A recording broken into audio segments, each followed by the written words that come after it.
Olá, eu me chamo Jackson Santos Lima e irei apresentar esse trabalho intitulado Ressonância de Evecção na órbita baixa da Terra, que foi feito juntamente com o professor Dr. Jean Paulo dos Santos Carvalho. Nessa primeira imagem, nós podemos observar os detritos ou lixo espacial maiores que 1 milímetro em órbita da Terra. Desde o início da era espacial, em 1977, houve mais detritos em órbita do que satélites operacionais. E o que são detritos ou lixo espacial? São objetos que não têm mais funcionalidade e estão em órbita da Terra, como, por exemplo, corpos de foguetes e satélites desativados. Nesse gráfico retirado do relatório da Agência Espacial Europeia, nós podemos observar o crescimento no número de objetos ao longo dos anos. Apenas os objetos que estão nessa cor azul escuro são satélites operacionais. Os demais são conhecidos como lixo espacial. E quais são as causas desse problema? A ampliação no uso das órbitas, o aumento no tráfego de lançamentos, além da fragmentação desses objetos. E quais são as consequências desse problema?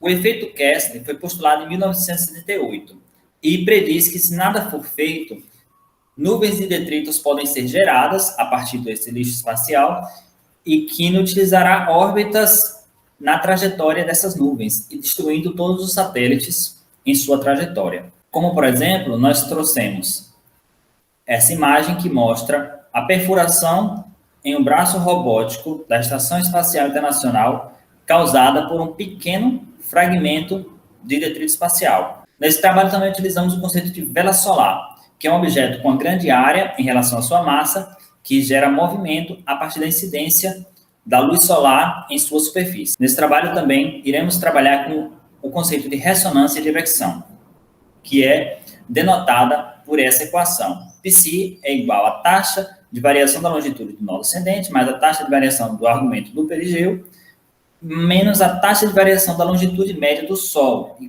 que em certo momento da integração numérica, essa equação se aproxima de zero, o que provoca esse efeito que chamamos de ressonância de evecção. Esse é o nosso modelo para perturbação devido à pressão de radiação solar, e nós temos também o nosso modelo para o potencial perturbador devido ao achatamento da Terra. Temos também que a soma desses dois potenciais gera o nosso potencial perturbador R. E dessa forma, nós geramos os componentes daquela equação da ressonância de evecção. Isolando o semi-eixo maior na equação da ressonância de evecção, nós obtemos essa figura do semi-eixo maior versus a inclinação. Nós podemos observar que essas duas regiões de vale são as inclinações onde ocorre o efeito de ressonância, e essas regiões de pico são regiões de estabilidade que chamamos de órbitas congeladas. Isso considerando um satélite do tipo vela solar, com área massa 1. Isolando a excentricidade, obtemos também esses picos no crescimento da excentricidade nessas duas inclinações. Realizando a integração numérica das equações planetárias de Lagrange, nós obtemos o comportamento dos elementos orbitais, como, nesse caso, a excentricidade ela cresce e atinge seu máximo em cerca de 6,5 anos, considerando aqueles parâmetros de inclinação e semi-eixo maior, para uma área-massa de 1, tipo vela solar. Já para a área-massa de um satélite típico, esse efeito não ocorre.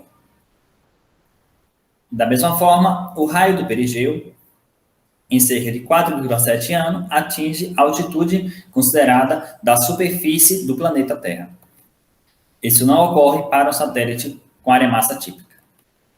Concluindo, nós temos que a excentricidade da órbita é perturbada pelo efeito da ressonância de evecção, isso causa um aumento na excentricidade que aproxima o satélite da Terra.